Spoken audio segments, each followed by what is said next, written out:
Boa noite, irmãos. Graça e paz a todos. Vamos abrir as nossas Bíblias na carta aos Hebreus, para, com a graça do Senhor, dar continuidade na exposição dessa maravilhosa carta. Hebreus capítulo 5.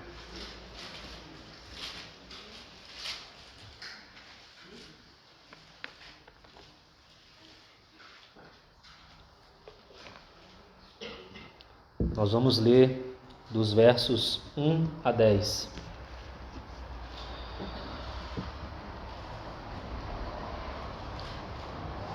Porque todo sumo sacerdote, sendo tomado dentre os homens, é constituído nas coisas concernentes a Deus, a favor dos homens, para oferecer tanto dons como sacrifícios pelos pecados.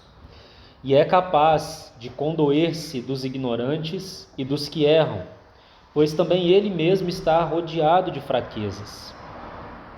E por esta razão deve oferecer sacrifícios pelos pecados, tanto do povo como de si mesmo. Ninguém, pois, toma esta honra para si mesmo, senão quando chamado por Deus, como aconteceu com Arão.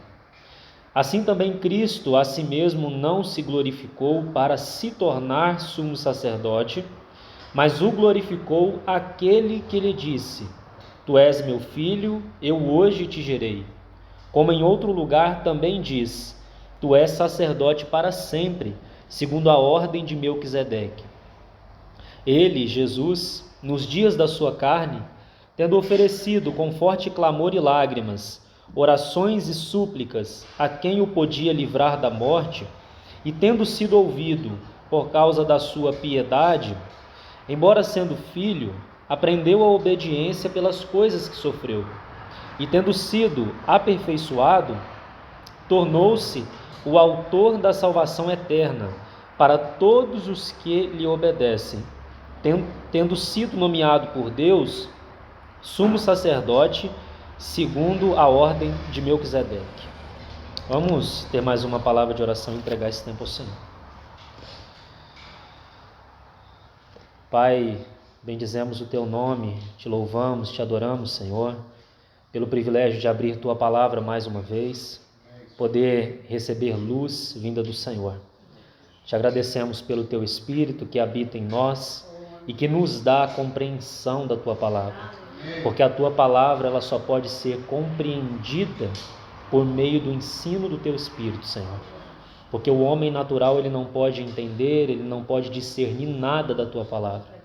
Então nós, diante da Tua palavra, Senhor, confessamos nossa total incapacidade, Senhor, por nós mesmos, de compreendê-la, Senhor, de maneira que obtenhamos vida. Somente o Senhor pode fazer isso. Então nós confiamos o ensino da Tua palavra ao Teu próprio ministério bendito, Senhor. Encarecidamente pedimos, abra mais uma vez, Senhor, essa preciosa carta diante de nós. Perfure os nossos corações, nos dê instrução, ensino, correção, educação, Senhor, e tudo mais que vem das Tuas mãos e certamente é proveitoso, Senhor, para as nossas vidas. Obrigado por cada irmão e cada irmã que se achegou neste ambiente, Senhor, que Tu possas falar a cada coração, de maneira pessoal, de maneira clara, audível, Senhor. Interprete, Senhor, mesmo que tenhamos dificuldade pelas limitações dos vasos, que o Senhor possa interpretar isso de uma maneira muito clara a cada coração, Senhor. Obrigado por tudo, por Tua providência, pela palavra lida, pelo louvor cantado, pela experiência que o nosso irmão compartilhou. Tudo isso, Senhor, certamente é o Teu corpo sendo edificado. E essa edificação, ela só poderia vir do Senhor, porque é o Senhor mesmo quem edifica a Sua igreja. Então, Senhor, aqui não há ninguém, Senhor, superior a ninguém. Todos nós somos ovelhas do Teu pastoreio. Estamos debaixo do Teu ensino, Senhor, da Tua vara, do Teu cajado, Senhor. E estamos desejosos por aprender de Ti. Obrigado por tudo, Senhor. Em nome de Jesus. Amém, Senhor. Amém. Então, irmãos, nós estamos na quarta sessão de ensino, só lembrando, que é o tema Jesus, o nosso sumo sacerdote, ele é superior a Arão. Essa é uma sessão que vai do capítulo 4, verso 14, até o capítulo 5, verso 10. Foram esses versos que nós lemos. Se o Senhor nos conceder graça, nós vamos terminar essa sessão de ensino nessa noite, e então no próximo momento nós entraremos na próxima exortação da carta. Então, irmãos, sem querer me prolongar muito, eu gostaria que os irmãos percebessem o maravilhoso ensino dessa carta, como é didático, como é lógico, como é precioso, sem nenhuma quebra de conexão entre as partes. O Espírito Santo faz assim, começa com os anjos, vai com Moisés, agora vem com Arão, e assim ele vai seguindo para os demais personagens. É uma carta que faz comparações, vai colocando coisas ao lado de Cristo e mostrando que Cristo é infinitamente superior a todas elas. Não tem nada que se equipare, que se iguale a Cristo, não é mesmo? Por isso que naquele monte, irmãos, nós temos que ouvir aquela voz para nós hoje, porque ainda tem muitas coisinhas que a gente coloca do lado de Cristo hoje ainda. A religiosidade, ela é terrível, irmãos. Ela é capaz de colocar coisas que não têm valor nenhum ao lado de Cristo, né? Então nós precisamos ouvir novamente aquela voz dos céus. Este é o meu Filho amado, em quem eu tenho todo o meu prazer. Este é o meu Filho amado, a ele ouvi. Não compare ele com Moisés, não compare ele com Elias, não compare ele com os anjos, não compare ele com ninguém. Ele é único, ele é absoluto, ele é supremo, ele é o único meio pelo qual a igreja pode ser edificada. Ele é o dono da igreja, a igreja é posse dele e ele é o edificador da igreja. Então a certeza de toda a obra da redenção, de todo o propósito de Deus, está nele mesmo.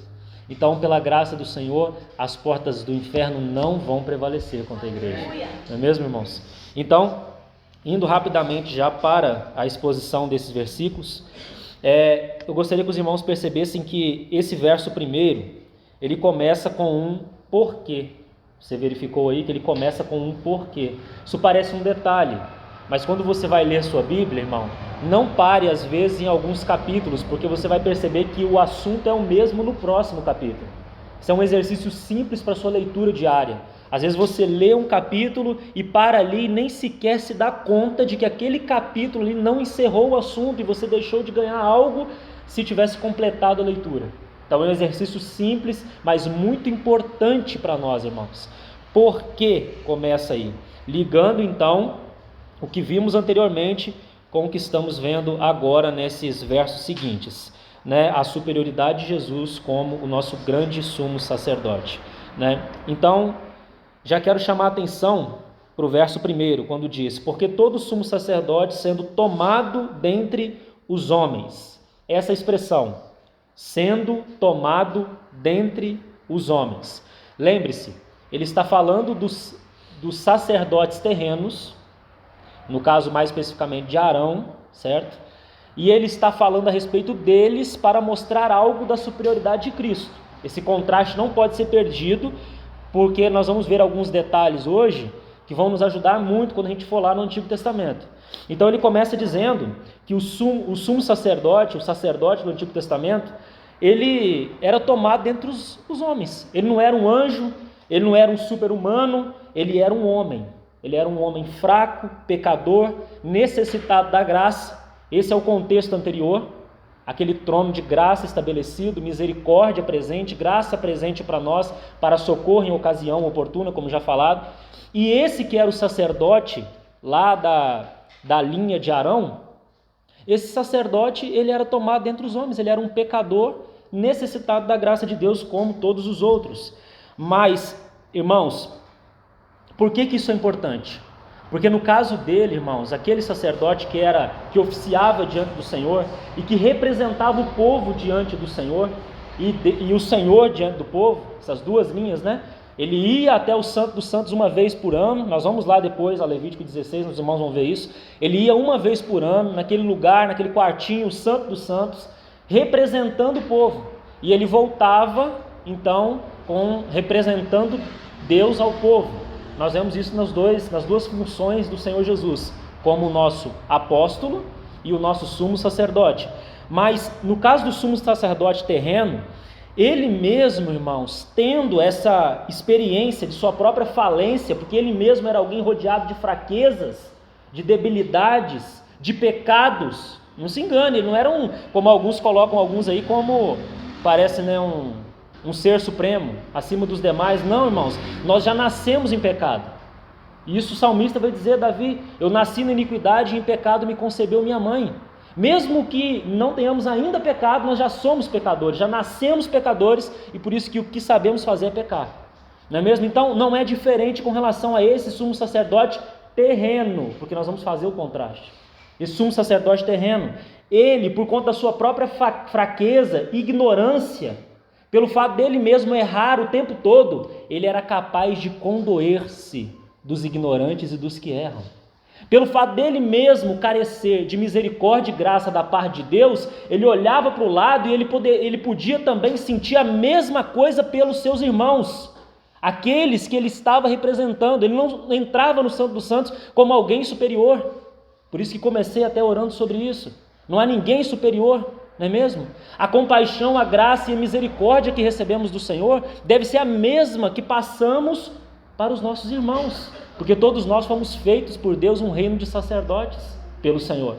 Então, esse sacerdote terreno, ele era capaz de agir com compreensão, palavra importante, compreensão, compaixão com os demais, porque ele mesmo carecia disso, não é? Nós vimos, irmãos, no momento passado, essa nota da compaixão. O nosso Senhor Jesus é aquele que tem compaixão por nós, e nós devemos ter o mesmo tipo de compaixão pelos irmãos. Então esse sumo sacerdote tinha isso, porque ele também carecia da mesma coisa. Por isso que no versículo 3, olha comigo, diz assim: e por esta razão deve oferecer sacrifícios pelos pecados, tanto do povo como de si mesmo. Então aquele sumo sacerdote que oficiava diante de Deus, que ia nesse lugar sagrado uma vez por ano, ele oferecia sacrifícios pelo povo, mas não só pelo povo, mas por ele também, porque ele também era um com o povo, entende? Mas irmãos, quando nós olhamos por contraste, quão diferente é o nosso Senhor Jesus.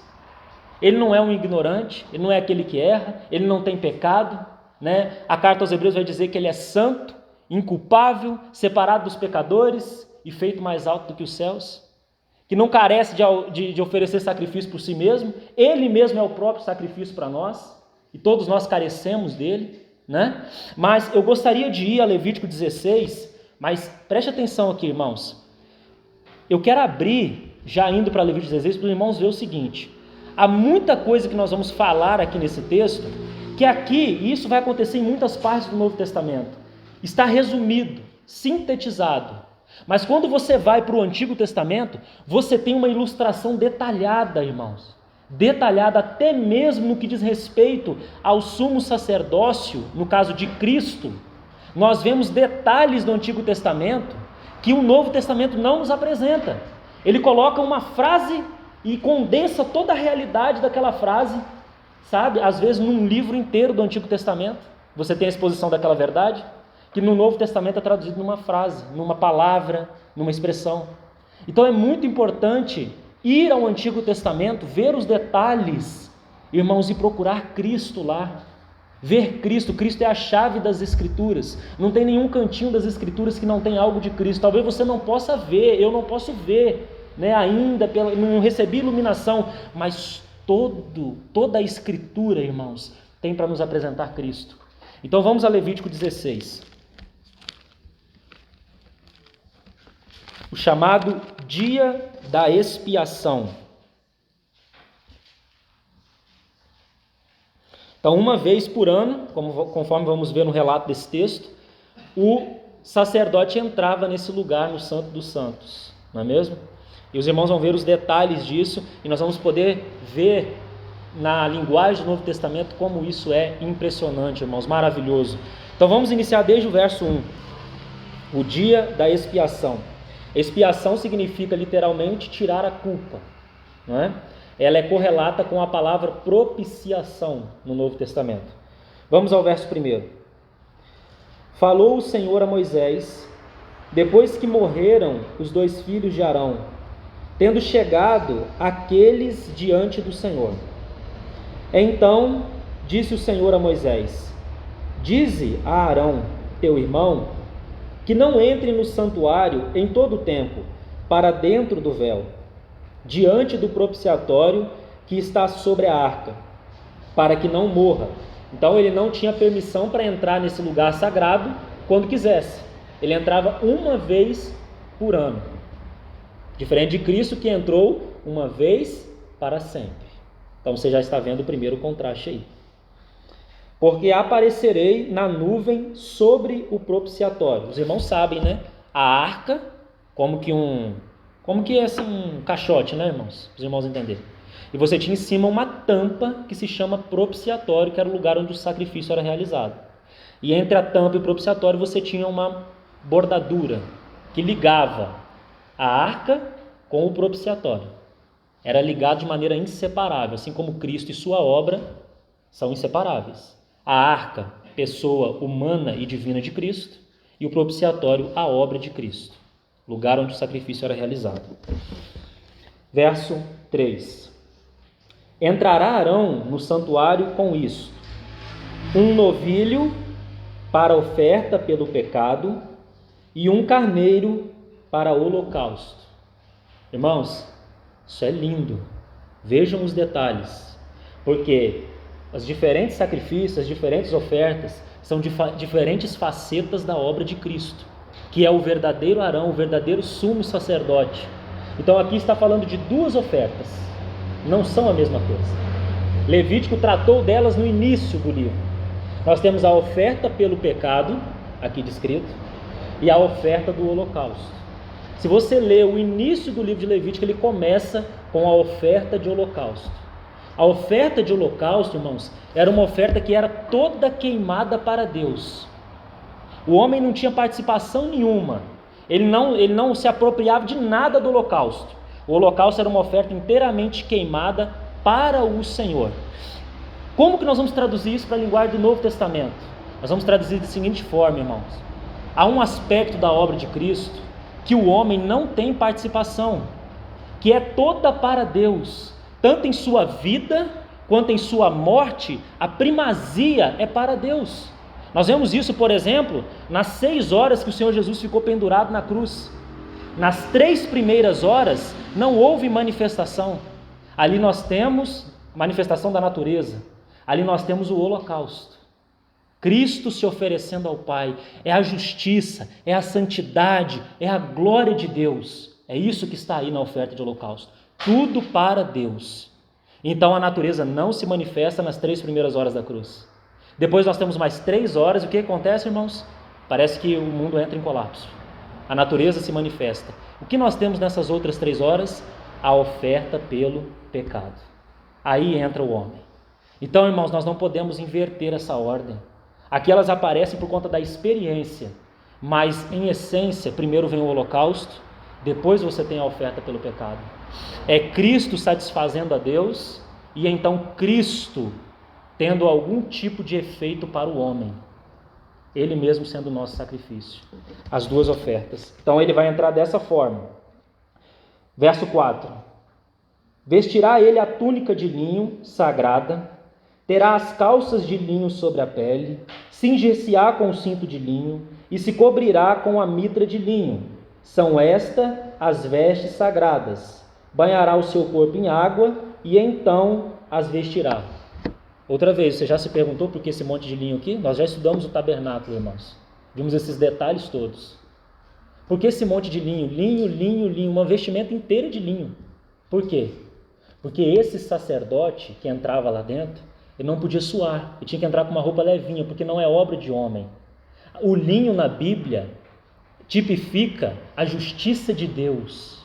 Então esse sacerdote tinha plena consciência que ele estava entrando lá, tipificado pela roupa, pelas vestes de linho, ele estava entrando lá, não como algo próprio, não é por obras, não. Ele estava entrando lá confiado unicamente no sangue. Ele estava entrando lá confiado unicamente, irmãos, na obra, no caso do Novo Testamento, da cruz, do sangue, da vida oferecida, que é o nosso Senhor Jesus. Então todos esses animais, irmãos, você lê a sua Bíblia como? Quando você topa com o livro de Levítico, talvez você pula ele. Talvez você pula grande parte dele. Você fala, não tem nada aqui para mim, tem tudo para você. Tudo. Então, irmãos, ele entrava lá, e é assim que nós entramos, irmãos, é assim que nós entramos no Santo dos Santos celestial. Nós não entramos por mérito, nós estamos vestidos com linho e dizendo: Senhor, eu estou entrando nesse lugar por méritos teus, é por teu sangue que eu estou entrando aqui, não é por obras de justiça que eu pratiquei. Qualquer coisa diferente disso, irmãos, é desonra, é afronta à cruz de Cristo. Entende, irmãos? Cristo é a nossa justiça, Ele é a nossa vestimenta pelo qual nós entramos naquele lugar santíssimo e lá podemos permanecer. Nós temos acesso a Deus, irmãos, não porque eu olho para mim e falo: eu sou digno de estar aqui. Nós não somos dignos, nós estamos lá por conta do sangue de Cristo, por conta do caminho que Ele nos consagrou pelo véu, isto é, pela sua carne. Louvado seja o nome do Senhor. Essa, irmãos, é a nossa salvação que a carta aos Hebreus nos apresenta. Nós temos acesso. Você nunca vai perder esse acesso ao Pai. Nunca. Esse caminho está aberto para você, irmãos. Está aberto para você. Sabe, a religião, irmãos, complicou tanto esses assuntos. Colocou tanto peso, tantas objeções, tantas ordenanças para se cumprir, para poder você ter acesso a Deus. Isso é afronta à cruz de Cristo. Isso é afronta à obra de Cristo. Nós estamos lá unicamente por conta do sangue que foi derramado. Verso 5. Da congregação dos filhos de Israel, agora foi para a congregação, tomará 2 bodes para a oferta pelo pecado e 1 carneiro para o holocausto. A mesma coisa que vimos acima. Verso 6. Arão trará o novilho da sua oferta pelo pecado e fará expiação por si e pela sua casa. Agora você está entendendo o que o autor de Hebreus está dizendo? Ele mesmo era alguém rodeado de fraquezas. Ele mesmo era alguém que carecia de expiação. Entende? E aqui, irmãos, o sangue de bodes e carneiros, tudo que aparece aqui, como diz a carta aos Hebreus, não tinha a eficácia do sangue de Cristo. Nada disso. Mas, irmãos, eles estavam obedecendo a algo que aponta para uma realidade superior, que agora nós temos compreensão. Nós temos compreensão que tudo isso aponta para Cristo. Verso 7. Também tomará ambos os bodes e os porá perante o Senhor, à porta da tenda da congregação. Lançará sorte sobre os 2 bodes, uma para o Senhor e outra para o bode emissário. Arão fará chegar o bode sobre o qual cair a sorte para o Senhor, e o oferecerá por oferta pelo pecado. Então, um bode para oferta pelo pecado. Mas o bode sobre que cair a sorte para bode emissário será apresentado vivo perante o Senhor, para fazer expiação por meio dele e enviá-lo ao deserto como bode emissário. Então nós temos um outro aspecto aqui também. Irmãos, a carta aos Hebreus vai traduzir esse bode emissário, sabe como? Dos seus pecados e das suas iniquidades eu jamais me lembrarei. Foi enviado para longe de mim. Eu não faço recordação de pecados, é vocês que fazem recordação de pecados. É vocês, por conta de uma consciência que ainda não foi purificada pelo sangue corretamente, de uma consciência que não se apropriou da obra de Cristo, que não compreendeu ainda isso daqui. Irmãos, deixa eu dizer uma coisa, não é sobre como você vê o sangue, não é sobre como você vê a obra de Cristo como suficiente ou não, nesse sentido. É sobre como Deus a vê. Por isso que quando você vai a Êxodo 12, o capítulo da Páscoa, quando aquele anjo da morte estava passando lá de fora e efetuando o juízo, o sangue estava no umbral das portas das casas dos filhos de Israel. Você lembra? Ele fala assim, quando eu, diz o Senhor, vir o sangue, passarei por cima de vós. Páscoa significa passar por cima. Irmãos, Deus vê o sangue, e para Ele o sangue é suficiente. Para Ele o sangue responde à sua justiça. Não tem nada que nós possamos fazer, irmãos, oferecer para que o Senhor olhe para nós e nos torne mais aceitáveis a Ele. Não tem nada. Ele vê o sangue, e isso já respondeu a Ele. Então, esse bode emissário, irmãos, representa esses pecados, essas iniquidades que foram levados para longe da vista do Senhor. Por dos seus pecados, suas iniquidades, eu jamais me lembrarei. Foram levados para longe. mais um aspecto da obra que o nosso Senhor realizou. Isso é posse sua, irmão, irmã. Nós podemos esquematizar, organizar, colocar um esboço maravilhoso no caderno. Não basta. Não basta, se aproprie disso pela fé. Quando a acusação vier, porque o acusador está o tempo todo fazendo isso, inclusive as Escrituras dizem que ele comparece diante de Deus para nos acusar, com o que nós vamos responder? Com o sangue, com a obra de Cristo, né? Certa vez, se não me falha, foi essa história com Martinho Lutero. Ele vivia uma vida, acho que é Martinho Lutero, não sei se é bem ele, mas ele vivia uma vida bem devassa, né? E o Senhor o encontrou, e então certa vez uma pessoa encontrou com ele e começou a jogar na cara dele os pecados dele. Você é isso, você é aquilo, você é isso, você é aquilo. E ele virou com muita convicção, porque já havia compreendido a obra de Cristo. Ele falou assim: não, eu sou também isso, isso, isso, isso e isso. Mas o sangue de Cristo purificou todos os meus pecados, me perdoou. Eu sou dele. Irmãos, essa convicção precisa ter. Nós vamos compreender o valor da obra de Cristo.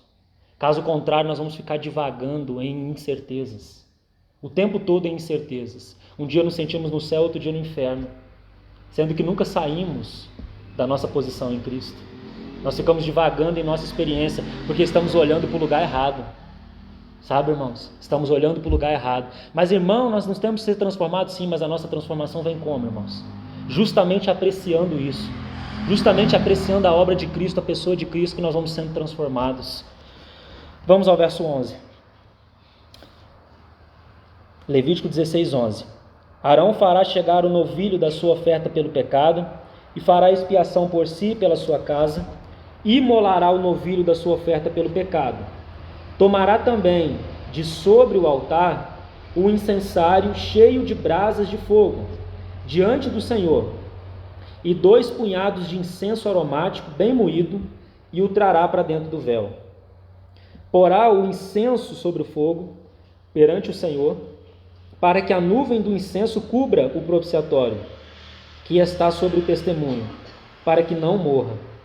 Tomará do sangue do novilho, e com o dedo o aspergirá sobre a frente do propiciatório, e diante do propiciatório aspergirá 7 vezes do sangue com o dedo. Tem muita coisa aqui na tipologia, nós não podemos parar em tudo. Mas esse incenso aromático, irmãos, esse perfume, é quem, irmãos? É o próprio Cristo. Coríntios vai interpretar isso para nós. Ele é esse aroma agradável a Deus. Ou é você, irmão?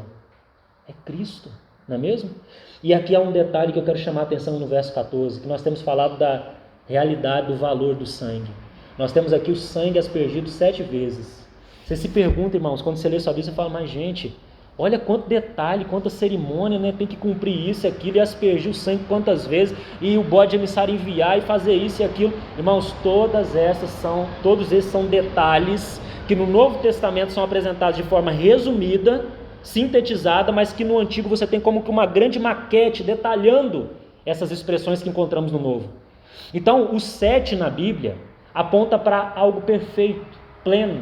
E aqui nós temos no verso 14 a perfeição do sangue, certo? A plenitude do sangue. Quando nós olhamos a carta aos Hebreus, como que isso é traduzido para nós, irmãos? Isso é traduzido, sabe como? Que Cristo se ofereceu uma única vez, que Ele não precisa repetir. Esses 7 vezes do sangue aspergido é representado por Cristo sendo oferecido uma única vez, porque a sua obra é plena, é suficiente, não precisa ser repetida, Ele não precisa morrer de novo. A sua morte, irmãos, responde por toda a eternidade todas as exigências que se levantará. Essa é a obra de Cristo. É por isso que Paulo, quando ele chega no capítulo 8 de Romanos, ele não tem outra coisa a fazer senão irromper em louvor, a não ser fazer isso, irmãos. Ele vai dizer, veja, você também pode dizer isso: quem poderá me separar do amor de Deus? Quem? Pois eu estou bem certo de que nem a morte, nem a vida, nem anjos, nem principados, nem coisas do presente, nem do porvir, nem poderes, nem altura, nem profundidade, nem qualquer outra criatura poderá nos separar do amor de Deus que está onde, irmãos? Em Cristo Jesus, nosso Senhor. E ele faz outra pergunta: Quem intentará acusação contra os eleitos de Deus? É Deus quem os justifica. A plenitude, o valor do sangue. Quando eu vir o sangue, passarei por cima. Louvado seja o nosso Senhor. Vamos seguir, irmãos, nesse capítulo. Depois imolará o bode da oferta pelo pecado, que será para o povo, e trará o seu sangue para dentro do véu, e fará com o seu sangue como fez com o sangue do novilho, aspergi-lo-á no propiciatório e também diante dele. Assim fará expiação pelo santuário por causa das impurezas dos filhos de Israel e das suas transgressões e de todos os seus pecados. Da mesma sorte fará pela tenda da congregação, que está com eles no meio das suas impurezas. Nenhum homem estará na tenda da congregação quando ele entrar para fazer propiciação no santuário, até que ele saia, depois de feita a expiação por si mesmo e pela sua casa e por toda a congregação de Israel. Irmãos, que versículo maravilhoso esse verso 17. Quem participou com Cristo do que ele fez, irmãos? Quem pôde entrar com ele e realizar o que ele fez? Ninguém. Até mesmo naquele momento onde ele contava com os seus no Getsêmani, eles dormiram, né? Eles dormiram. Ninguém, irmãos, pôde participar desse trabalho. Essa obra ele fez sozinho. Ele entrou e fez sozinho. E nós somos os beneficiados por ele. Verso 18. Então sairá ao altar que está perante o Senhor e fará expiação por ele. Tomará do sangue do novilho e do sangue do bode e o porá sobre os chifres do altar ao redor. Do sangue aspergirá com o dedo 7 vezes sobre o altar e o purificará, e o santificará das impurezas dos filhos de Israel. Havendo, pois, acabado de fazer expiação pelo santuário, pela tenda da congregação e pelo altar, então fará chegar o bode vivo. Arão porá as mãos sobre a cabeça do bode vivo, e sobre ele confessará todas as iniquidades dos filhos de Israel, todas as suas transgressões e todos os seus pecados. Está vendo, irmão? Todos. E os porá sobre a cabeça do bode e enviá-lo-á ao deserto pela mão de um homem à disposição para isso. Assim, aquele bode levará sobre si todas as iniquidades deles para a terra solitária. E o homem soltará o bode no deserto. Depois, Arão virá à tenda da congregação e despirá as vestes de linho que havia usado quando entrara no santuário, e ali as deixará. Banhará o seu corpo em água no lugar santo e porá as suas vestes. Então sairá e oferecerá o seu holocausto e o holocausto do povo, e fará expiação por si e pelo povo.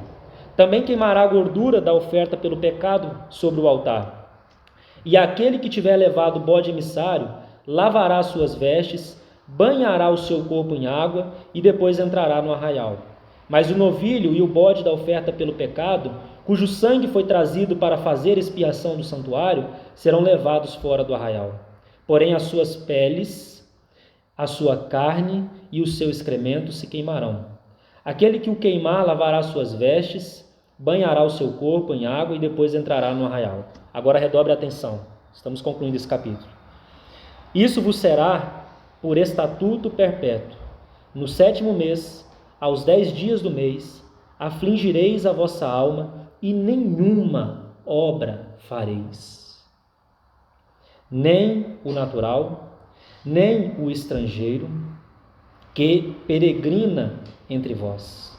Porque naquele dia se fará expiação por vós para purificar-vos, e sereis purificados de todos os vossos pecados perante o Senhor. Nenhuma obra fareis, sereis purificados. Agora veja o descanso, irmãos, que nós estudamos em Hebreus. É sábado de descanso solene para vós outros, e afligireis a vossa alma. É estatuto perpétuo. Aonde que está o nosso descanso, irmão? Aonde está o nosso verdadeiro sábado? Nós precisamos guardar sábados, festas, como diz Colossenses, nós precisamos guardar isso? Não, irmãos. Nós estamos em um sábado eterno, que é o nosso Cristo, e sua obra perfeita para sempre. Quem for ungido e consagrado para oficiar como sacerdote no lugar de seu pai, fará expiação, havendo posto as vestes de linho, as vestes santas. Fará expiação pelo santuário, pela tenda da congregação e pelo altar. Também a fará pelos sacerdotes e por todo o povo da congregação. Isto vos será por estatuto perpétuo, para fazer expiação uma vez por ano pelos filhos de Israel, por causa dos seus pecados. E fez Arão como o Senhor ordenara a Moisés. É difícil ler um capítulo, né, irmãos? Mas veja a beleza de um texto como esse, irmãos.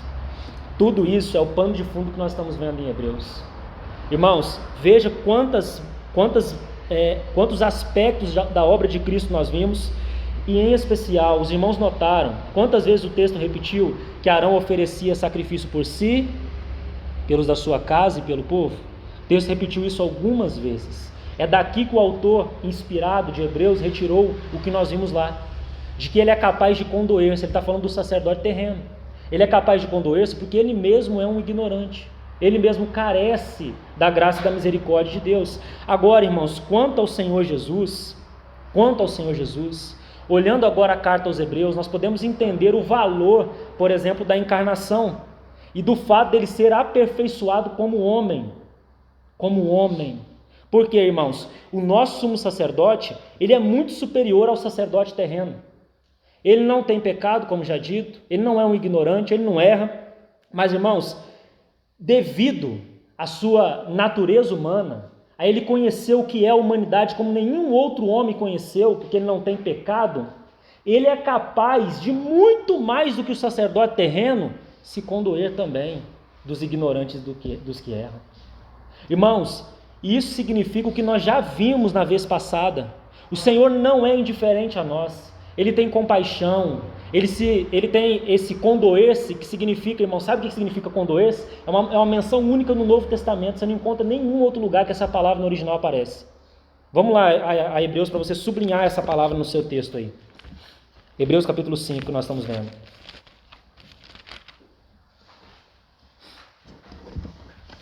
Verso 2 aí ela aparece. É capaz de condoer-se, essa palavra aí é uma menção única em todo o Novo Testamento, e significa que ele é afetado por aquilo que os ignorantes cometem, né? O Senhor, estando lá nessa posição exaltada no trono, ele não é indiferente, irmãos, a nós, de maneira nenhuma. Sabe, irmãos, nós precisamos recuperar a visão correta de quem é o nosso Senhor. Hoje a religião e essas coisas criaram um Senhor distorcido da realidade das Escrituras.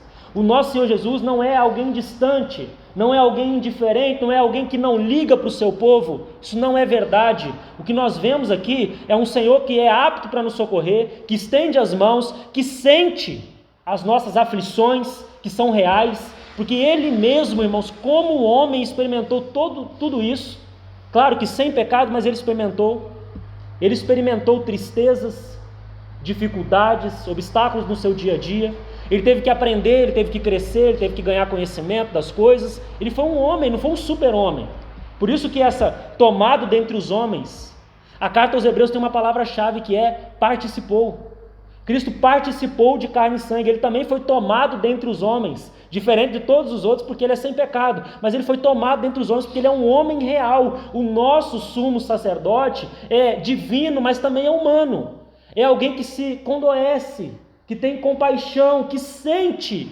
Irmãos, eu não sei o que isso significa para você na sua carreira cristã, mas para mim significa tudo. Sabe, o Deus de algumas religiões aí é um Deus distante, é um Deus que mais nos condena do que nos estende a mão, sabe, nos ajuda. É um Deus lá longe, como diz um irmão. Mas o nosso Deus não é assim. Ele é alguém próximo, é alguém que conhece a nossa natureza e é alguém que nos socorre, que nos toma para Ele. Aquela posição de João, quando ele coloca a cabeça no peito de Jesus, irmãos, esse seio está disponível para você hoje. Está disponível, ele não mudou. Como que você acessa isso? Pela fé. Pela fé. Quando você coloca o teu joelho no teu quarto lá, no chão, no teu quarto, e mantém ali aquele momento de comunhão, que deve se estender para uma realidade maior ainda durante o dia, você está fazendo o mesmo movimento que João fez, colocando a cabeça ali e falando: Senhor, aqui que eu quero ficar. Há algumas coisas que se eu abrir, ninguém vai entender a profundidade da aflição do meu coração, mas o Senhor entende. Senhor, eu estou ansioso quanto a isso e aquilo, Senhor, o que vai ser de amanhã, e tudo isso está me cercando, a minha mente está conturbada, Senhor. Você tem um sumo sacerdote que é capaz de condoer-se de você. Irmãos, nós precisamos recuperar a simplicidade do que é o cristianismo, do que é ser filho de Deus. Entra no teu quarto, fecha a tua porta e orando fale ao seu Pai. Ele é seu Pai, você tem acesso a Ele. Sabe, irmãos, nós precisamos, a gente às vezes organiza tanto, é muito bonito, a gente sabe sistematizar tanta coisa, mas a gente precisa experimentar essas coisas, irmãos.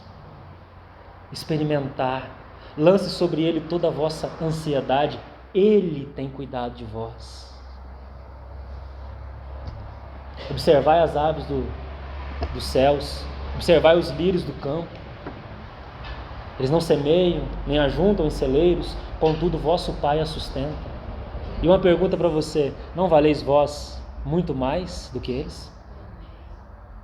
Quem, por mais ansioso que esteja, pode acrescentar um côvado ao curso da sua vida? Vosso Pai sabe.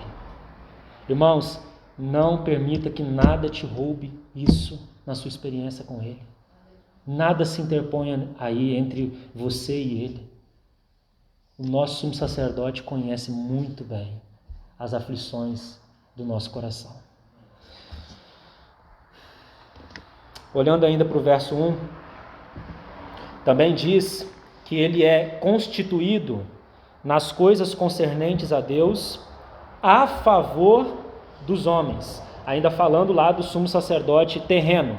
Então, o sacerdote terreno, conforme nós vimos lá em Levítico 16, ele era então constituído a favor dos homens. Ele era um homem representativo, como nós já falamos. Ele entrava naquele lugar representando todo o povo. Certo, irmãos?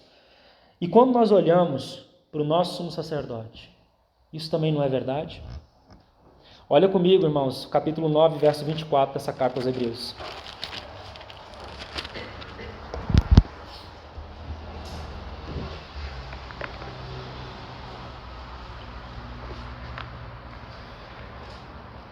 Porque Cristo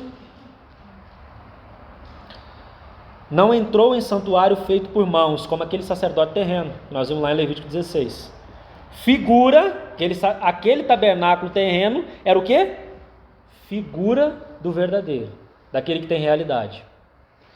Porém, aonde que Cristo entrou? No mesmo céu, para comparecer agora, não lá no quartinho do tabernáculo do Antigo Testamento, mas no céu, por nós, diante de Deus. Irmãos, olha a força disso aqui. O Senhor Jesus compareceu ou comparece diante de Deus por nós. Aquela frase de João 17, irmãos, é como se o Senhor estivesse dizendo agora, nesse momento, diante do Pai: Pai, a minha vontade é que aonde eu estou, estejam também comigo aqueles que tu me destes. Ele está lá por nós. Capítulo 7, verso 25 diz que Ele vive para interceder por nós. Nós temos um sumo sacerdote representativo. Volte ao capítulo 5. Os versos 4 a 6 vai trazer essa mesma ideia do constituído. Olha comigo.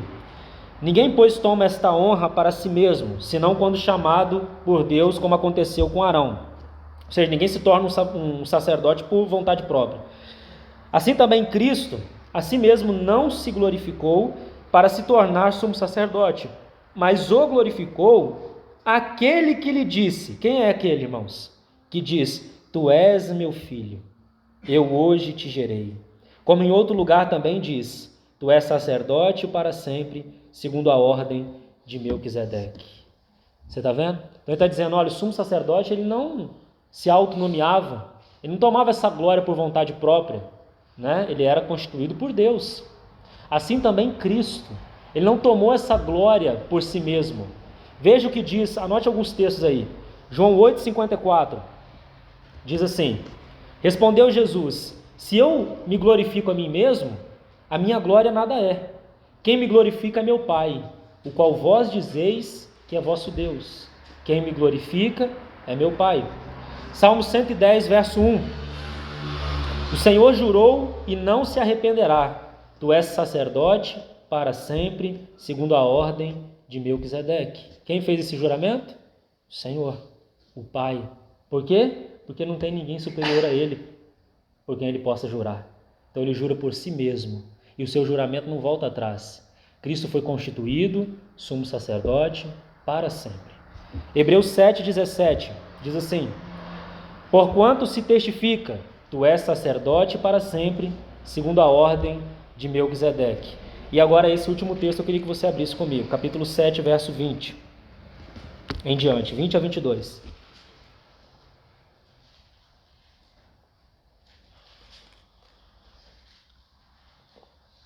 E, visto que não é sem prestar juramento, porque aqueles, fazendo contraste com os sacerdotes do Antigo Testamento, sem juramento são feitos sacerdotes, mas este, está vendo a comparação?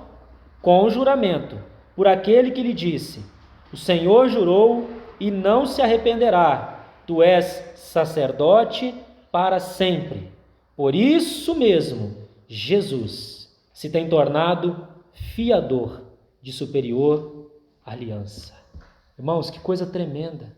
O Senhor jurou e Jesus então se tornou um fiador de uma superior aliança. Jesus é aquele que garante essa aliança, essa nova aliança. Ele é aquele que garante, ele é, uma outra tradução, o patrocinador. Ele garante essa aliança, né? É uma menção única também. Vamos voltar ao capítulo 5 e fechar o quadro aí dos versos 7 a 10.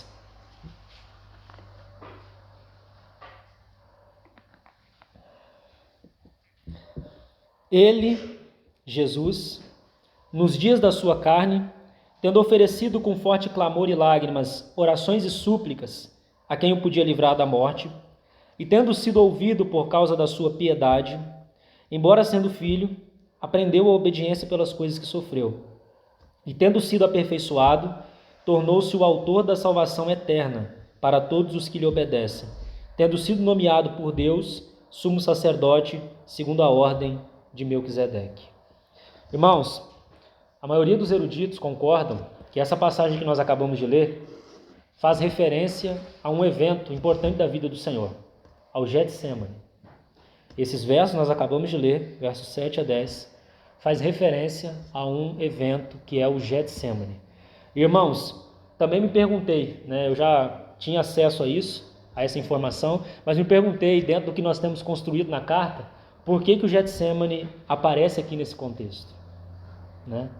O Espírito falando desse sacerdócio eterno, né, jurado pelo Senhor, e agora ele volta para uma experiência humana do Senhor, de agonia, de intenso sofrimento. E, irmãos, creio que não há maior agonia experimentada do ponto de vista humano do que o Getsemane. O Senhor ali viveu uma agonia extrema. Todas as suas faculdades humanas foi levado à agonia, irmãos, inimagináveis. Ele chegou, irmãos, a quase ter um colapso, a soar gotas de sangue. Nós já sabemos porque ele estava a poucas horas da cruz. Ele estava antecipando aquela separação que nunca havia acontecido antes, que ele perderia de vista a face do Pai. Mas, irmãos, dentro do que toca a experiência humana do Senhor Jesus, irmãos, o Getsemane é uma crise de um impacto tremendo na vida do Senhor. E isto produziu certamente algo na vida, no ser do nosso Senhor, que Ele carrega para sempre. Ele levou, irmãos, não tem nenhum de nós, em nenhuma experiência que nós venhamos a passar em nossa vida humana, chega próximo à agonia intensa que o Senhor experimentou no Getsemane. Isso significa que não tem nada que nós passemos que Ele não conheça e não experimente, ou não tenha experimentado em maior intensidade do que qualquer um de nós, e Ele é apto para nos socorrer. Então o Getsemane representa isso, irmãos. O Getsemane, essa palavra, Getsemane, literalmente significa prensa de azeite. Prensa de azeite. E a vida do nosso Senhor Jesus, irmãos, foi uma vida toda onde ele foi sendo prensado, né? Da manjedoura ao trono. Você não tira nenhum lugarzinho onde ele não estava sendo espremido, não é mesmo? Graças a Deus pelo precioso fruto desse espremer, né? Então, irmãos, o Senhor Jesus, e eu termino aqui, ele experimentou os extremos da vida humana. Não existe nada, por mais que nós tenhamos uma mania de dizer, ó Senhor, o que eu estou passando é uma coisa que o Senhor não entende, Senhor. Né? A gente chega a dizer isso. O Senhor não entende o que eu estou passando, é muito forte, é muito profundo. Sim, irmãos, Ele entende. Ele entende, Ele se compadece, Ele estende a mão, Ele nos ensina por meio dessas coisas todas. Ele conhece a agonia extrema da vida humana. Então não tem nenhuma situação que nós não possamos nos achegar diante dele. Nada. Inclusive, irmãos, há um convite para nos achegarmos. O grande problema da nossa vida cristã não é que falta misericórdia e graça. O problema é que a gente não se aproxima para recebê-las. Então elas estão aí. O trono da graça está estabelecido para sempre para o povo do Senhor. Agora falta nós nos achegarmos. Irmãos, estamos vivendo dias muito difíceis do ponto de vista mesmo mental, de sobrecarga mesmo, de grandes desafios que nós estamos enfrentando em todas as áreas. Não é mesmo? Nossos dias têm sido intensos mesmo. Para onde você vai, irmão? Onde você vai procurar socorro? Para quem você vai? Você é como Pedro que vai dizer, Senhor, para onde eu vou? Se só tu tens palavras de vida eterna. Você tem plena consciência disso, irmão? Que não tem lugar nenhum que pode acalmar teu coração? Não tem nenhuma estratégia, nenhum método, nenhuma outra coisa que de fato possa operar no profundo do seu ser do que você se aproximar desse trono de graça. Não tem lugar nenhum nesse universo. E nem mesmo, irmãos, naqueles que são mais próximos. Eles têm o seu valor, nós temos o companheirismo no corpo também, mas, irmãos, mesmo assim, nós não podemos perder o valor de se aproximar pessoalmente ao trono da graça e compreender que nós temos, o essencial das coisas que temos dito é que nós possuímos tal sumo sacerdote. Ele é nosso, irmãos, ele é seu e você pode se aproximar, é um direito seu. Louvado seja o Senhor. Vamos orar e no próximo momento iniciamos então uma sessão exortativa. Pai, nós te agradecemos, louvamos ao teu nome, Senhor, por tua palavra, pela obra do nosso bendito Senhor Jesus, por meio da qual temos paz, temos aceitação plena, temos acesso ao Pai, temos o teu Espírito que habita em nós, temos tudo, Senhor, para correr a carreira cristã. Senhor, nos perdoe pelas vezes que em nossa experiência ainda corremos para longe do teu trono, procurando envergonhadamente nos escondermos. Mas, Senhor, para onde fugiremos da tua face? Para onde, Senhor? Se nós subirmos ao céu, o Senhor está lá. Se fizer a cama no mais profundo abismo, o Senhor está lá também. E isso é tão bom, Senhor. É tão bom saber que o Senhor está em todos os lugares. É tão bom saber que teus olhos nunca nos perdem de vista, Senhor. É tão bom saber que nós estamos em tuas mãos e o Senhor diz que delas ninguém jamais as arrebatará. Obrigado, Senhor. Obrigado. Queremos declarar que para todo sempre, Senhor. E em breve nós estaremos contigo. Nós vamos poder dizer, Senhor, foi por tua graça. Foi por tua infinita misericórdia, Senhor. E nós daremos louvores ao teu nome para todo sempre, Senhor. Não nos faltará hinos. Às vezes hoje nos falta, Senhor, devido à ingratidão do nosso coração. Mas naquele dia, quando de fato tivermos o impacto daquilo que o Senhor realizou, ó Senhor, não vai faltar hino em nossa boca, não vai faltar palavras de gratidão, Senhor. Nós vamos nos juntar com o coro celestial e declarar que santo, santo, santo, santo é o Senhor, para todo sempre, Senhor. Obrigado, Senhor, como é bom ter o Senhor e saber que somos teu. Em nome de Jesus. Amém, Senhor.